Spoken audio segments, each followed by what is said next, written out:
we're here to have a conversation tonight about the China challenge and America's future. And this is a very important conversation, and I'm thrilled to be here with my friend and colleague and former director of the Belfer Center, Graham Allison.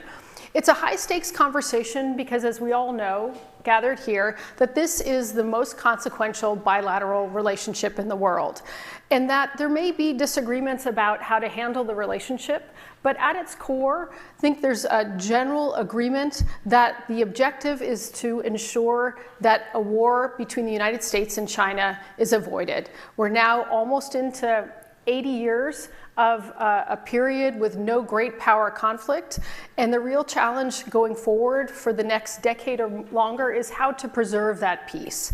And so the special committee that these two congressmen have been working on and are in charge of has been tasked with trying to come up with bipartisan policy initiatives to try to achieve that objective. I will give them the opportunity to really flesh out the purpose of the commission or the committee in just a moment or two.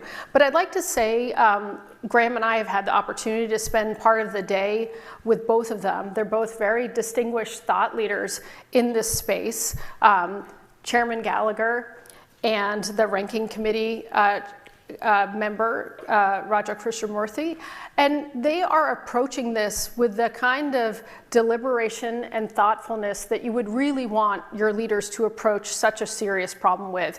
And they're doing it in a genuinely bipartisan manner, which is something we all know is not as common as we would like it to be today. And so I really commend the approach that they've taken, the way they have genuinely worked together, despite undoubtedly having many differences, to try to address these really tough and challenging problems. So what I thought I would do, Graham and I have agreed that we will kind of go back and forth and ask a few questions before opening it to our audiences.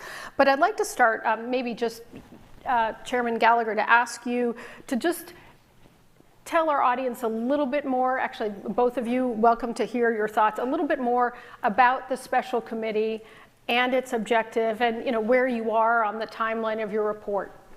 Well, thank you so much for having me, and thank you for being flexible with the timing. We cannot get stuck in Boston tomorrow. There are some significant votes that are going to happen tomorrow. Impeachment Part 2. May have heard a little bit about that last week.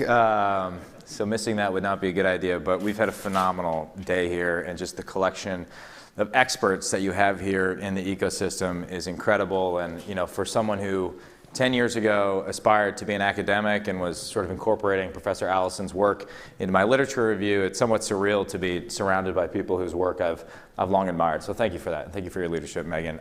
There's a statutory language that describes what we're supposed to do that's somewhat boring. I'll just sort of tell you my interpretation of it. And I've sort of operated under the ask forgiveness, not permission rule over the last year. And the good news is, since the speakers of the House keep changing, there's really nobody to do oversight of me. But I sort of think we kind of have two core functions. One is a communication function, is to try and explain to our colleagues and the American people why any of this matters, because there's no cost-free strategy that leads us to deterring a war in the near term and winning this competition over the long term. We're going to have to convince the American people to do things that are hard and difficult and cost money, and unless you explain the why you should be concerned about CCP intellectual property theft, or a genocide in Xinjiang, or the balance of power across the Taiwan Strait, you're just not going to generate that support. So that constant communication of why this matters is a core part of what we do. It's why we've tried to do a lot of creative things that a normal committee doesn't do, like a rally outside of an illegal CCP police station, or going to Iowa to look at farmland purchases and seed theft and things like that.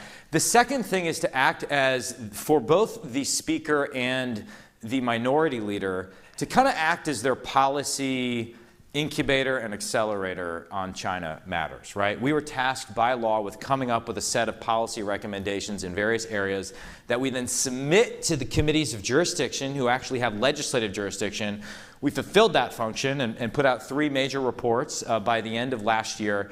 And now we're focusing our efforts on turning all those ideas into legislative reality, kind of taking the 150 recommendations we have, winning them down into the 20 most essential and figuring out, okay, no kidding, even in a divided Congress where Republicans and Democrats don't agree on much, these are the things we can actually get done. And the reason that's so important, I just would add, and this is where Raj's expertise has been phenomenal, and I could not ask for a better ranking member to work with. I've really had a privilege, like as I step back and consider the end of my congressional career of working with on two of these things now. I chaired the Cyberspace Solarium Commission with Angus King, and that was just phenomenal. And Angus is a great American. We became genuine friends. And then to have that opportunity again to work with someone I truly admire across the aisle has been great, and it's set the tone for everything. So thank you, Raja, for your productive partnership.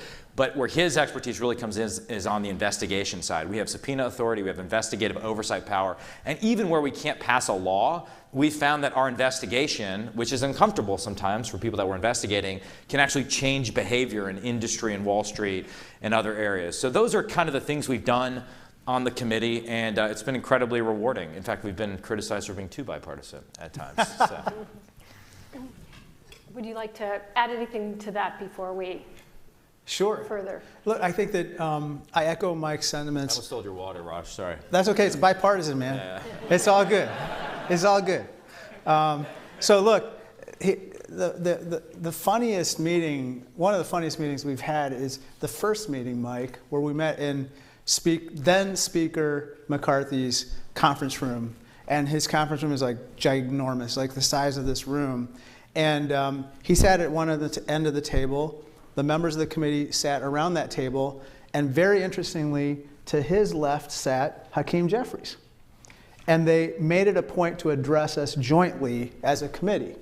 And basically what then Speaker McCarthy said was, look, this is so important. I wanted Hakeem to sit next to me and address you together and say, we've got to get this right, and we need to speak with one voice, despite all the other divisions that exist in this Congress. And he said, you know, if you want to get something done, this is the committee. If you want to do politics, I've got other committees for that. And so that really sunk in on day one. I think that really set the tone. He selected people for the committee, by the way, who I have to say are some of the real talents in Congress, very serious people, have intellectual curiosity, and are willing to, we're not even really divided on partisan lines. Sometimes we're just divided based on, people being, more sensitive to the concerns of one part of the country or another. And so that really makes for interesting discussions. So I would just say that initial selection of the membership, along with the mission statement of the committee, really set the tone. And under Mike's leadership and mine, we've managed to kind of implement something that I think is, perhaps a model for other committees as well. Great, thank you. I'm going to turn to Graham to ask a question. We all know Graham has been a keen observer of China and its trajectories, and I have no doubt he has a tough question. About 20 questions, but let me start with one from the conversation at lunch that Megan hosted a lunch for experts and the president of Harvard and MIT and others, a lively discussion.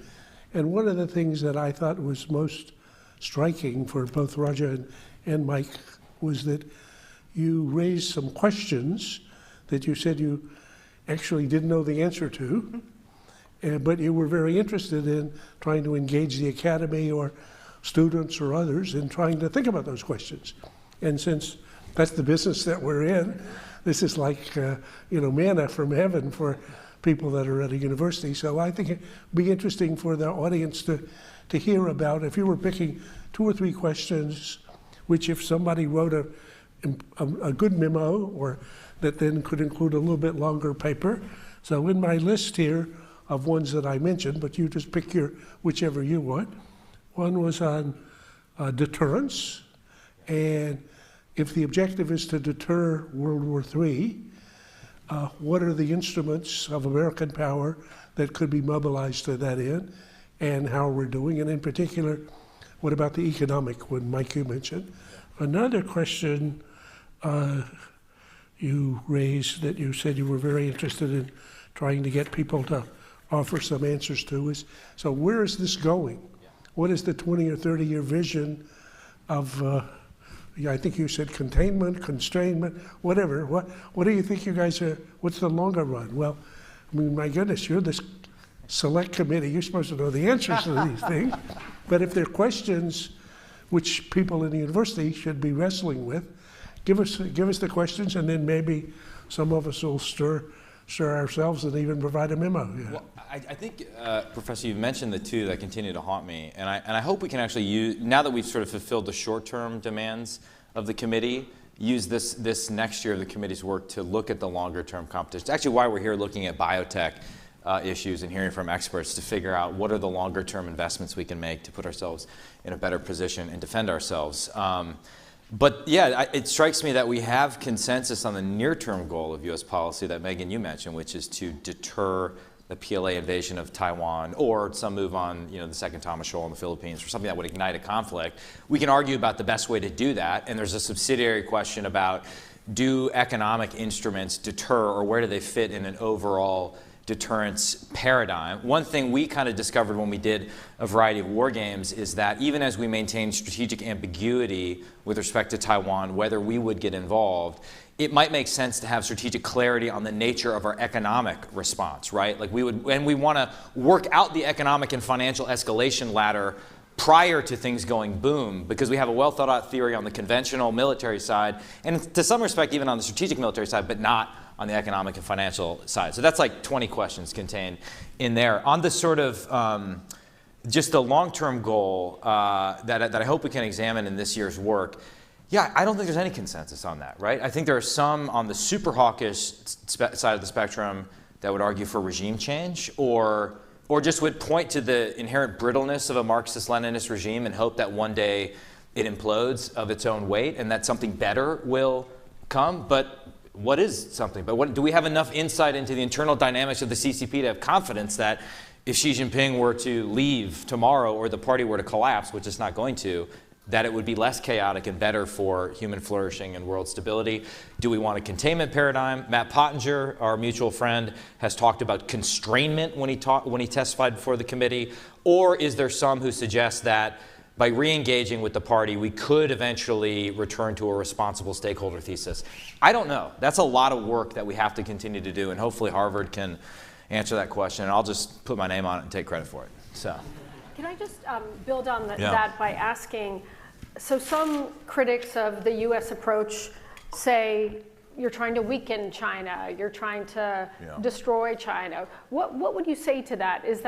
Are we trying to weaken China? Is that the objective? Is it more about changing behavior? How would you describe, even though recognizing, as you said, there's still a lot of debate about the long-term end state, but what is the objective? I have not heard a single person on our committee talk about trying to hurt China, harm China, kick them while they're down, do something that would stunt their economic development. What we talk about constantly is we can't get into the mind of Xi Jinping. Although Xi Jinping, we believe, based on his writings, his speeches, which we have become very familiar with, is a committed ideologue. He's somebody unlike anybody else we've seen in the modern era, and his, as you know, his hero is Mao Zedong. He wants to be a Mao, And so the question that I'm constantly asking is, will he change course? And what would it take to change his course? And so what are the combination of carrots and sticks that might alter a course of going from economic aggression to something different, going from technological aggression to something different, going from military aggression to something different? And so I think conducting high-level diplomacy is essential. I think that doing what we have talked about and that got incorporated into our National Defense Authorization Act, which is policy to increase deterrence, is essential. However, we've got to hedge our bets. And what I mean by that is, if someday there is a way that Xi Jinping decides he is going to move more aggressively than he is right now, how would we handle that? And what would we do? And how would we work with our allies and partners to deal with that? That's kind of the the big question. It's like hope for the best, but prepare for the worst. Yeah, I can just add really quickly. I think even I think I'm appropriately viewed as a China hawk. I think our strategy is fundamentally a defensive one, right? We're trying to defend the status quo from authoritarian aggression, or we're trying to reduce or eliminate the worst behavior of the regime, like a genocide in Xinjiang. There's no one who's talking about some offensive strategy designed. I actually don't think I've heard too many people talking about a regime change strategy, or certainly anything involving territorial acquisition. We're just trying to preserve the status quo. And I think, at least within my party, we're having this brutal debate about the nature of foreign engagements and foreign commitments. And a lot of that is sort of the legacy of the Iraq War, where we debated the sort of role of nation building and democratization as part of U.S. grand strategy. I think, like, when it comes to Taiwan, there's just something fundamentally different in my mind about helping a existing and flourishing democracy, one of the freest societies in the world, defend itself from authoritarian aggression. And I don't think that's fundamentally an aggressive strategy. And even where I am promoting like us pushing back in some area, I view it as we're waking up and defending ourselves from the economic warfare that the CCP has waged against us for decades, or the ideological offensive they're launching every day on our social media platforms, which, by the way, aren't allowed inside of China. So that to me is just waking up and defending ourselves and pushing back. I don't view it as some, like, we're trying to hurt China per se. And I think the Chinese people are often hurt by the regime, particularly when we look the other way towards egregious human rights abuses. Just one follow-up and turning it back to Graham afterwards.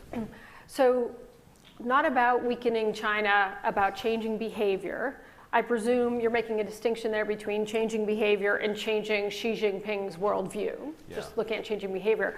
What about the balance of changing domestic behavior versus international behavior? I mean, this is one of the things that emerged from the lessons from Iraq and Afghanistan is the challenge of remaking societies. But then again, you might say we're not touching domestic, but I've heard both of you talk about the Uyghurs and the genocide happening against the Uyghurs. So if you could just share a little bit of your thinking on that. Well, thank you. That's a great point, Megan. I think that with regard to the Uyghurs, just so everybody knows in this room what's going on, there are 23 million Uyghurs in Xinjiang province, which is a northwest province in China. There's an active genocide happening, meaning they're trying to erase the identity of 23 million people.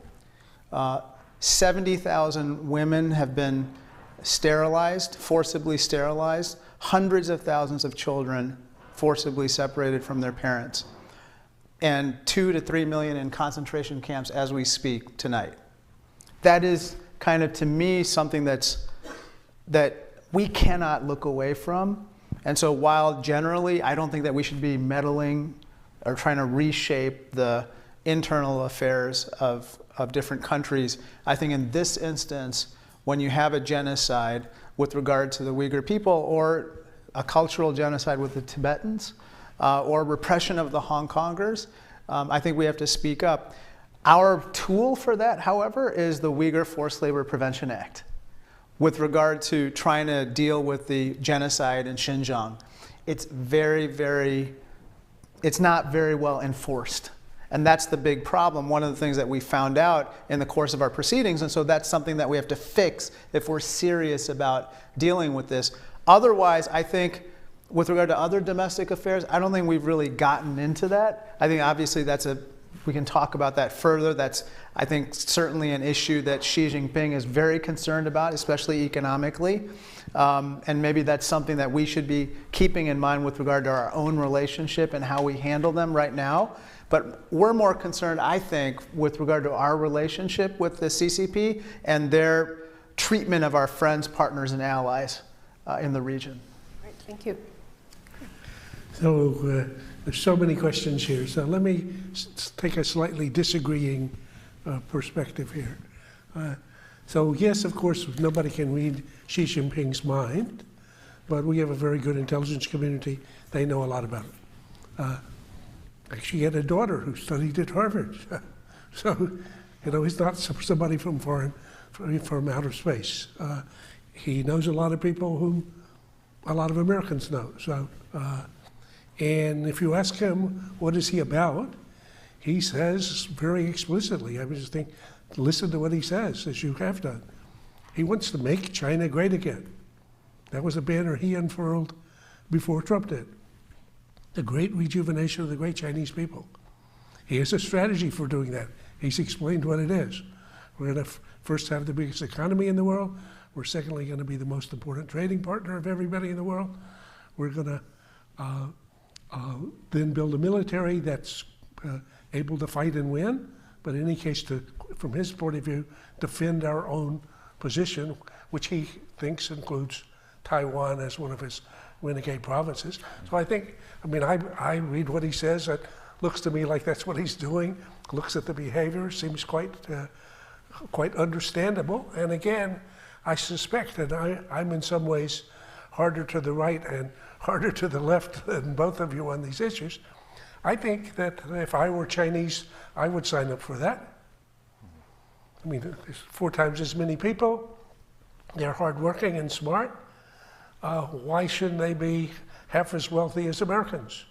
And if they were, they would have twice the GDP.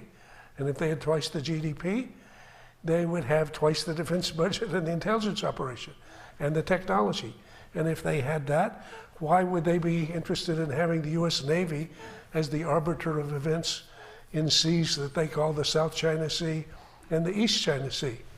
So it looks to me like a historical pattern, as you know, I've written about that I've seen forever. Now, from our point of view, we believe, and I believe very strongly, that the international order that the US created after World War II, and that, as Megan mentioned to start with, has given us 78 years without a great power war, is absolutely fantastic for Americans, but even more so for Chinese, and for Japanese, and for Taiwanese, and for, basically it's an order in which we've seen better, faster increases in people's well-being. So we're not about to walk away from that. And we watch this play out in the Pacific. I would say it's going to be very bumpy, very difficult. But I don't think I cannot imagine explaining to Xi Jinping why he should not aspire for China to be all it can be. Yeah. And I can't imagine explaining to me as an American why America being #1 is not the best of the 2 options. So I would say that defines our problems. Yeah, would you concede though that, recognizing that he says one thing to a foreign audience, says one thing at APEC and another to the party, and at Davos, Leo He will say one thing to all the asset managers in the world, and then they'll say another thing when they're back home to their domestic audience. Would you think it's too much of a stretch to say his goal, and actually if you analyze what him and Putin have both said together, is that they have a once-in-a-generation opportunity to disrupt, if not destroy, the US-led global order? Do you think that's too much of a stretch? I would say that's a little bit of a stretch, but I think he wants to shift. He would like to have an international order in which China is as central to that order as we would like to have an American-led international order in which we're central to that. So in that sense, if I take Lee Kuan Yew, whom I took to be the world's best China and Xi watcher, when asked the question, I did a little back and forth interviews with him about this. So question, is Xi Jinping serious, and his colleagues, about displacing the US as the predominant power in Asia in the foreseeable future? And he had a way in which he would look at you if you would ask a dumb question and kind of smile in his eyes with you. He said, of course, why not? Who could imagine otherwise? How could they not aspire to be #1? Can I jump in on your colloquy? I think that this is really fascinating, except that I think Xi Jinping cares about those things, but I think the most important thing that he cares about is Xi Jinping. He needs to be atop the CCP, and the CCP needs to be central, needs to be in charge of China. Absolutely. And so if we talk about primacy of China in the Indo-Pacific region being one of those goals, if it comes in direct conflict potentially with Xi Jinping being #1, paramount leader, I know which one will win out. And so we have to create the situation where the cost benefit for him is such that he recognizes that he can't have both, and he should probably opt for one. And that would be the one that's the peace, peace option. 100%. Number one, I need to be the leader. Okay. Number two, the Communist Party needs to be the vanguard leading the country. And then third, how do I achieve that? And our objective is to try to create conditions in which his attempt to achieve that are consistent with our interests. Yeah. Well, it seems like everybody agrees, even like the more dovish and hawkish people that are engaged in this issue, that their regional vision is one in which they are the sun and everything orbits around them, whereas we would like to sort of see a situation in which they are Jupiter, very big, but not like the center of gravity, and that our alliance system is the center of gravity, right? I'm increasingly persuaded that that's not only their regional vision, but also their global vision, where they want to displace us as the dominant superpower, and therefore also increasingly persuaded that those of us who want to defend the existing order and those in the CCP who want to disrupt, if not destroy, sorry, I can't find a more polite way to put that, that order, that these two worldviews, like to use a Kennan phrase, there can be no modus vivendi between the two.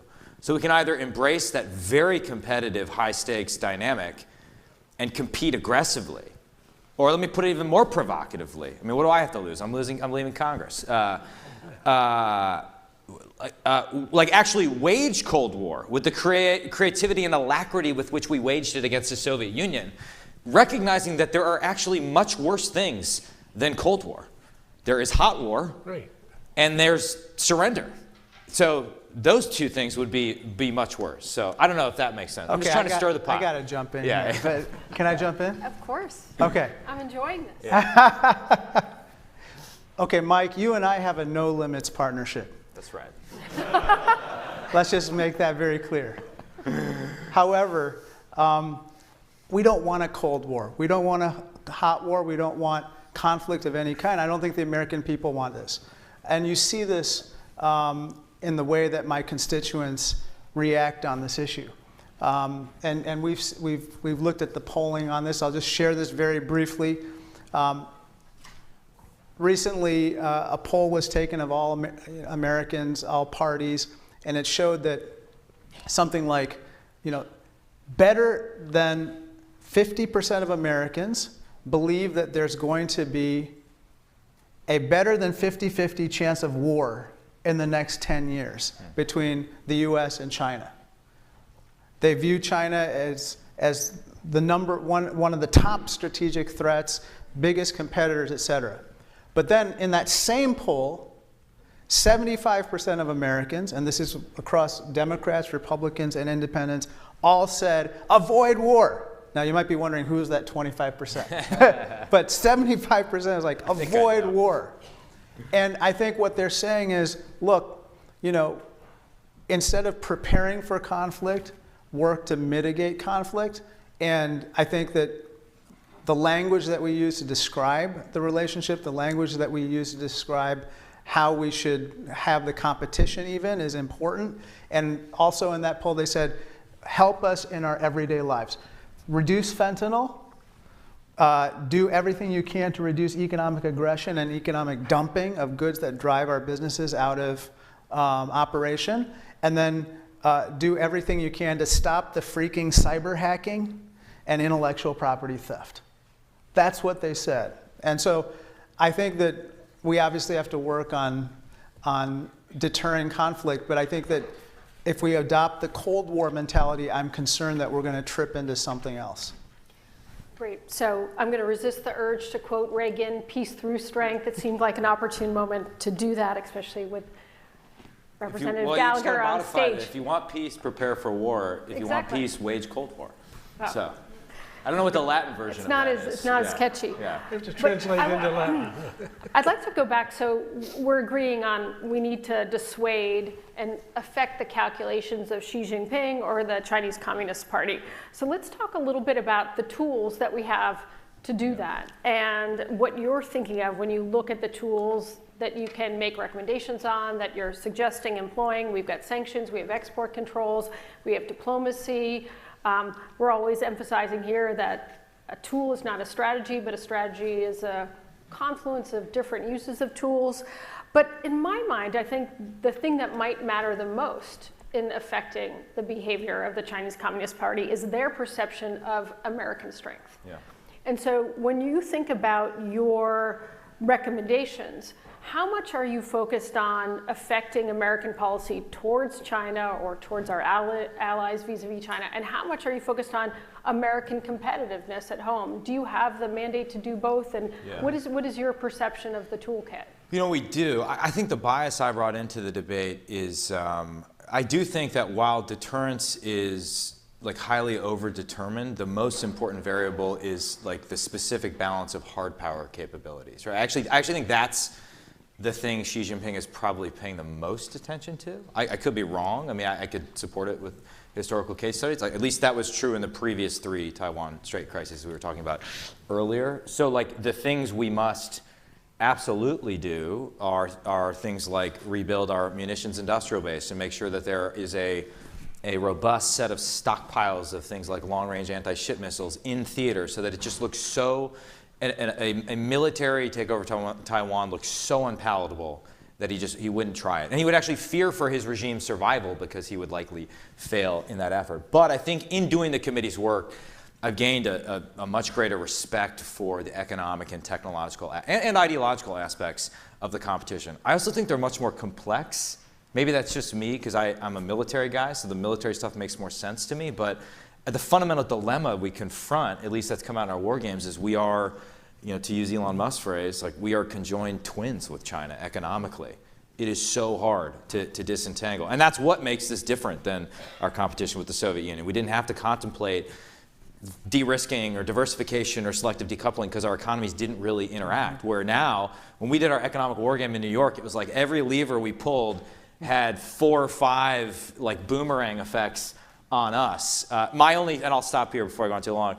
My only big takeaway from that is, you know, as painful as figuring that out is and where we need to actually onshore, nearshore, friendshore, the sooner we do it, the less painful it is. The problem does not age well. And there are areas where we're going to have to spend some money or create a very creative mix of sticks and carrots to reduce the coercive leverage the CCP has over us in things like advanced or active pharmaceutical ingredients. So on that front, we absolutely have to improve our competitiveness at home. And I urge everybody to take a look at our economic report that we released in December. It was painstakingly negotiated, like almost every word. And our staff, I see our staff chuckling in the audience right now. It really was.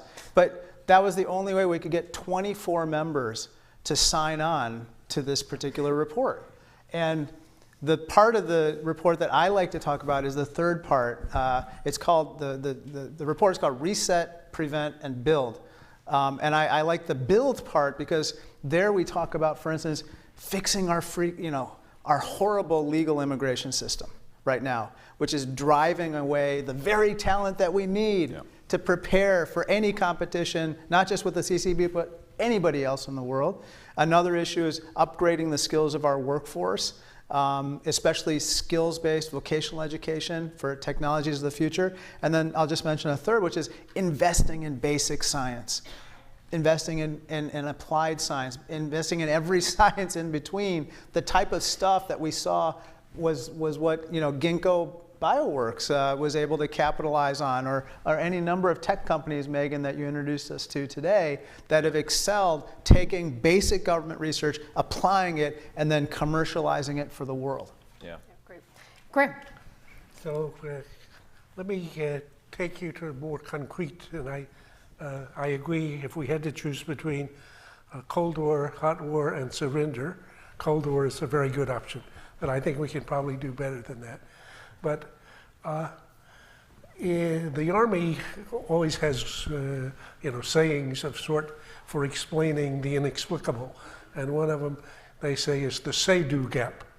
And the say-do gap is, well, of course we say this, but there seems to be a little gap about what we do. Yeah. So you all have in the committee kept hammering on Taiwan, and you even call it a immediate vulnerability, a window of vulnerability, and so forth. A message that not generally agreed to by, I think, most of the rest of the space. And then in particular, if I look at what we do as compared to what we say, it would be fantastic if Taiwan were porcupine. I've been hammering that for like 25 years. Yeah. I think it will require a DNA transplant, okay? And if I say, what are we doing to arm Taiwan? I remember what we say, I answer myself about what we do. So let me give like a specific example. So Sandy Winnefeld, who was the vice chair, who I think has done the best analysis of this, said the most important thing to be done if you were trying to make Taiwan somewhat more defensible against an attack would be to have shore-to-ship missiles like harpoons. Yeah. So now I look here and I say, how are we doing? So facts. We announced a major harpoon deal with Taiwan in 2020, but no delivery date. We then re-announced it again in 2023. Most people had even forgotten we announced it before, with no delivery date. Then we were pressed on a delivery date. We said, how about 2029? Yeah. So. It's actually worse than that, because some of the harpoon deals go back to 2015, and the backlog is near $20 billion of things that have been approved but not delivered to Taiwan. So that, I mean, and if you want to understand how that's possible, part of it actually is Congress's fault. And the executive branch, because jurisdiction over foreign military sales is split between different committees, or the Foreign Affairs Committee has primary jurisdiction, and the Armed Services Committee does most military things, and it sort of creates a natural lack of accountability and oversight. And then within the administration, correspondingly, the State Department has a great deal of authority that is often disconnected from what the military wants to do. It's a huge failure of policy. And to relate a point we were talking about earlier today, both for that and for maximizing production of critical munitions, harpoons, SM-6, I mentioned LRASMs earlier, JASM, JADM-ER, containerized fires, like all these things we know we need in the Pacific.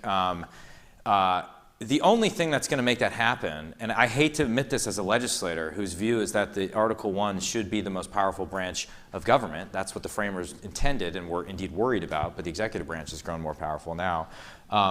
The only thing that's going to make that happen or convince the Pentagon bureaucracy to change the way it does business is for a Secretary of Defense empowered by a president to actually wake up every single day going to war with his own bureaucracy.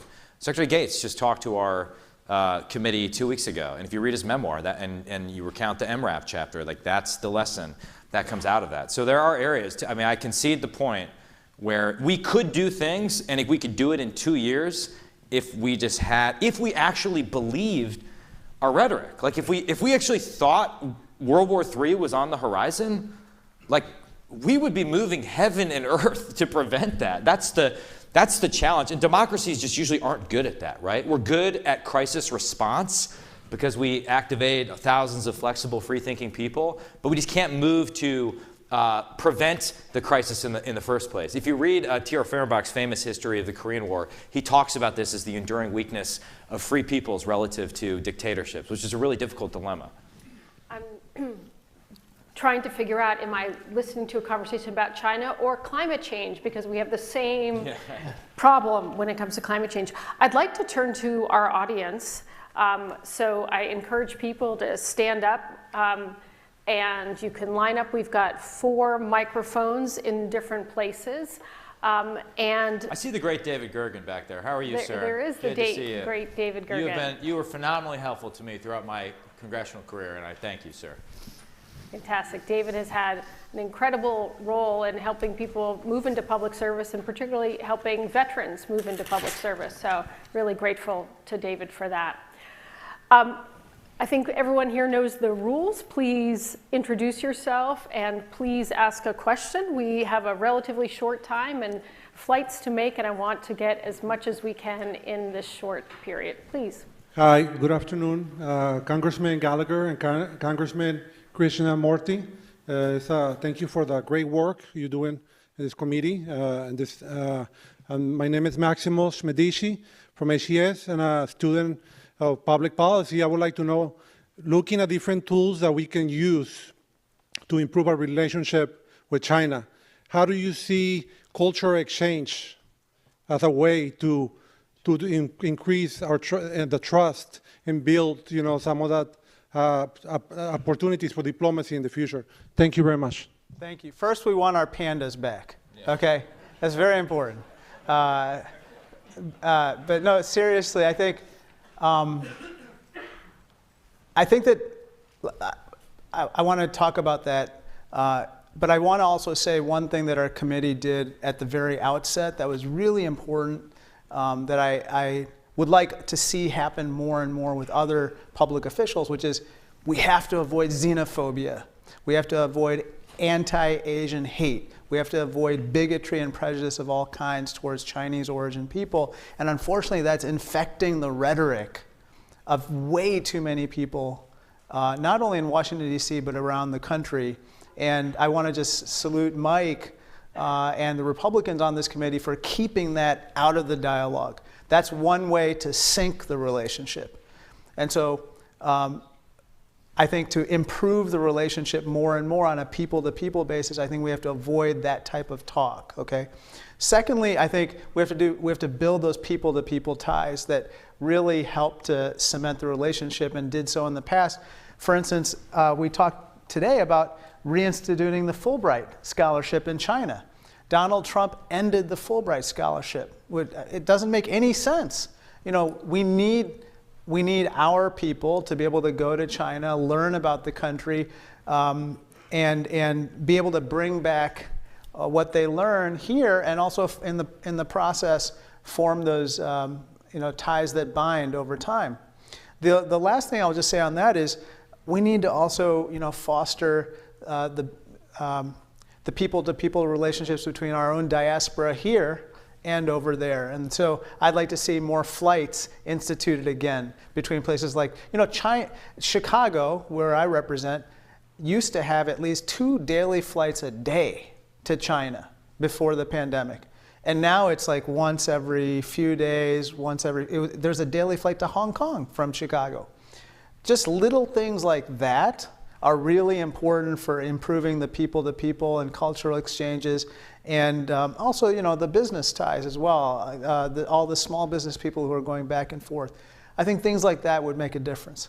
We also need a direct flight from Green Bay, Wisconsin to Washington, D.C. That would improve my life dramatically. Okay, so it won't shock you to learn I'm slightly more skeptical that such exchanges will improve the behavior of the regime, though I understand the logic. I will say this, to win this competition, or just to have a coherent strategy at all, we need deep regional expertise, and we are very bad at cultivating that in the military and even in the intelligence community. In part because I see the intelligence community kind of adopting the military model where people just move from assignment to assignment every 2 years, and it's hard to hover over a target. Deep language, regional, and cultural expertise. And we did that in the old Cold War quite well. And so I would encourage all of you who are interested in the great problems of international politics to really go deep on an area. I sort of confronted this problem when I was trying to be a modern day Lawrence of Arabia, an Arabist. And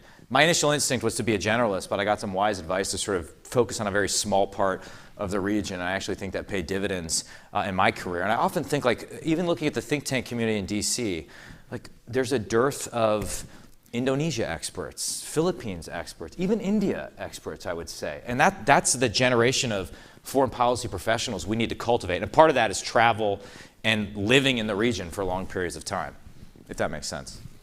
As someone who lived in Indonesia. There we go. We got one. Yeah. Well, it was a long time ago when I left college. Please, up in the balcony. Hi, Dwight Hutchins, mid-career, 1996. Interesting you say that about the region. I spent the last 10 years with my family living in Singapore, and there was a palpable feeling that the U.S. wasn't there anymore, especially as China felt like it was everywhere, right? In all the different countries, from a business standpoint, from a public policy standpoint, from a diplomacy standpoint.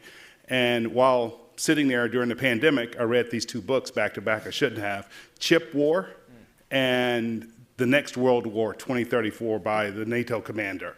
And they scared me to death, right? Because, you say we should move our supply chains to places that are friendly.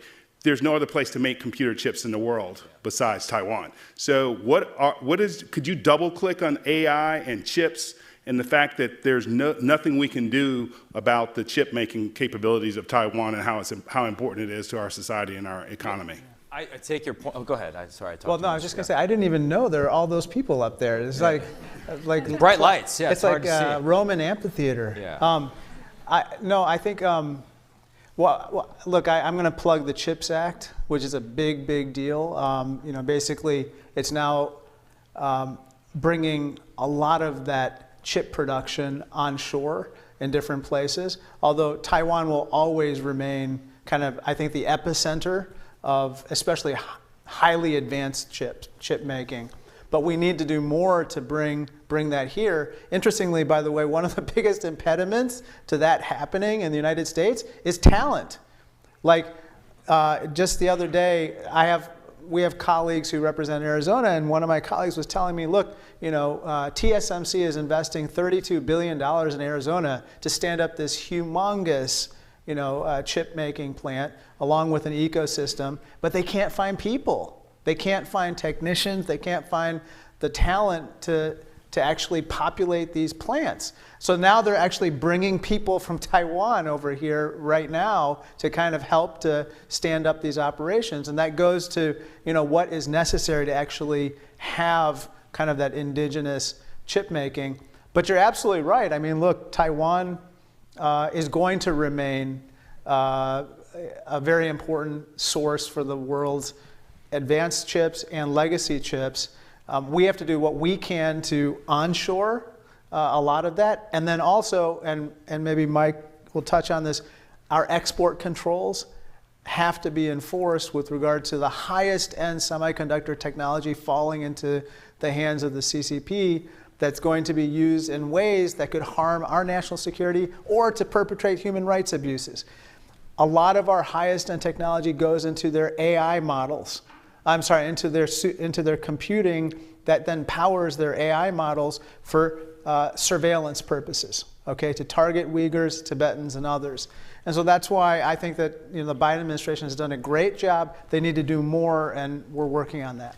I just had 3 quick points. One is that even in the most optimistic version of CHIPS Act implementation, to your point, we will still be dependent in some meaningful sense on TSMC production, particularly for advanced chips, which means the single most important thing we can do is to build a bigger Navy and anti-Navy, our own allied rocket force, so that Taiwan isn't subsumed by China. The other thing is what you mentioned AI. Actually, we have a huge opportunity right now to look at the AUKUS framework, this agreement with the Aussies and the Brits, most of which is about nuclear submarine technology. That's Pillar 1. But Pillar 2 is all about collaboration in critical technological areas, AI, advanced semiconductors, hypersonics, I forget the other 3 areas. Huge opportunity. And that's the beating heart of the free world, right? Those are our 2 closest allies.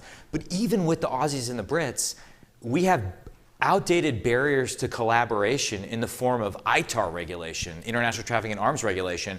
We should totally modernize that regime and start thinking about ours as an integrated technological industrial base, and then start to expand the concentric circles to include other countries that have those critical capabilities. And that gets to the third sort of hypothesis I always have in mind. As we seek to selectively decouple or de-risk from China, the only way that works is if you simultaneously increase your economic and technological partnerships with other parts of the world, actually including countries that don't neatly fit into the free world, like Vietnam, communist country that we happen to have a major interest in getting along very well with when it comes to China, India, countries like that. So, sorry to go on. No, fantastic. Yes, up in the other balcony, please. Hi there. My name is Michael Farber. I'm a student at Harvard Business School. Thank you both, Congressman, for coming and all the work you've done. Congressman Gallagher, I would love to know what your future plans are, but that's not my question. My question is, knowing what you guys know about the Chinese Communist Party, the Chinese economy, given its struggles right now, do you think it's more likely that the CCP will back off on the international stage or lash out even further? I'll go quick. Okay, I swear. That's what I always say, and then I go on for 5 minutes. Well, I joked earlier, my ambition 10 years ago was to become a professor, but the politics were too intense. I couldn't take it. The honest answer is we don't know, but I actually think it's somewhat irresponsible for the president or members of the administration to say, as President Biden has done, that, because China has economic problems, they're not going to make a move on Taiwan. The opposite could just as well be true. I mean, the empirical record suggests the opposite could just as well be true. And I think we have a tendency to sort of graft our own Western sensibilities onto these regimes that look nothing like us. Like, they could do something that seems irrational from our perspective or from the perspective of like calculating the economic utility of a move. That makes perfect sense if your primary goal is regime survival. And by the way, like, I think the lesson going back to the Korean War, the last time we did fight the CCP on the battlefield, is that these regimes are far less sensitive to casualties than we are. Even scholars who are far less hawkish than me, who I really respect, like Oriana Mastro, have written that effectively if you give Xi Jinping the choice of you can have Taiwan, but it's going to cost you your entire navy, he would take that choice. And that's just not something we would think about doing in the United States, because we have constituents that we have to answer to, whose sons and daughters fight and die in these wars, if that makes sense. So here's what I think. I think that they have massive, massive economic problems internally. I think a lot of you know this already, but their consumer confidence is horribly low. They're actually experiencing deflation as we speak. I mean, no major economy has seen this in a long time. And then the one statistic that just jumps out at me every time I see it is the youth unemployment rate, which is 23%. They stopped publishing it. It's so high, they just stopped publishing it. And if you think about a country where there's a one-child policy, both parents and 4 grandparents have invested all their hopes, dreams, and aspirations and resources into one child, and that child graduates from college and doesn't have a job? Are you kidding me? You know how many people are pissed off at that point at the regime? And so I think Xi Jinping is totally focused right now on how do I try to fix this situation, because I think that it is, in my mind, one of those little seedlings of potential regime problems, right? And so that's why he's, going to San Francisco. He's sending this minister and that minister and, all these different people to meet us to calm investors' nerves, both inside and outside China. And I think that, he's also trying to prevent, what is it? The #1 export of China last year were high net worth individuals. They're fleeing the country and their money is taking off for places like Singapore. All that being said, I still think we have to hedge our bets against the scenario that Mike is talking about. He could lash out. He could say, screw it. I don't know how to fix this thing. We're going to go for it. We're going to play the nationalism card, and I'm going to get over my insecurities about my own PLA, which he claims has the peacetime disease. He repeatedly says that the PLA has peacetime disease because they haven't fought since 1979 against Vietnam. So he doesn't know how they would actually perform in any kind of combat scenario. And so we have to hedge against that. But I still think we have to give him the chance and encourage him and say, you really don't want to go to war. You really don't want to go move on Taiwan, because that will hurt you internally more than help you. So we only have just a couple of minutes, and I know it's important to remain on time, particularly tonight. And I think we're all deeply appreciative of the public service that both of you are engaged in and are doing.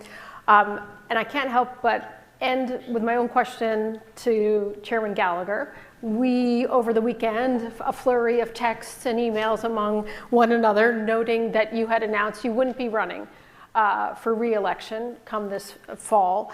And I thought you've referenced it several times today, so I feel like you're inviting a question.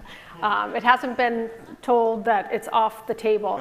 Is there anything that you'd like to share with us, or any reflection you'd like to make about your time in Congress? I know that you'll continue to serve in other ways. You were in the Marines, you were in Congress. I imagine your next chapter will have some element of service, but anything you'd like to close with before we officially close? Well, first I was afraid that you'd disinvite me because I was no longer relevant anymore. And actually, you've got a lot of work to do before you go. You're not Brock Purdy, man. That's right. That's right. I actually do think that's the reason. It's funny, like the reality is this decision was made between my wife and I a while ago, I think.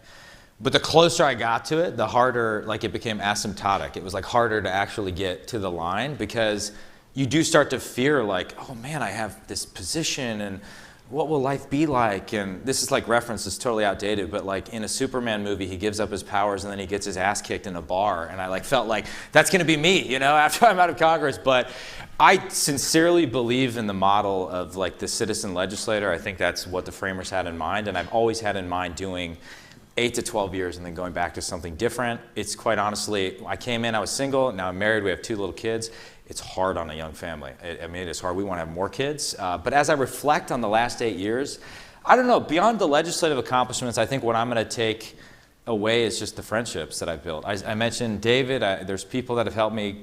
Kent Lucan is in the audience, Ambassador Dobriansky. I just like, when you first run and you've never done politics before, when people come out to help you, it's this amazing thing. And I've developed all these genuine relationships with Raj and others, and that's been fantastic. The only pitch I would make, given that you're all in grad school or most of you are studying, I've come away from the 8 years, and to the extent I've had any influence on national security issues, I think it's because I've written a lot.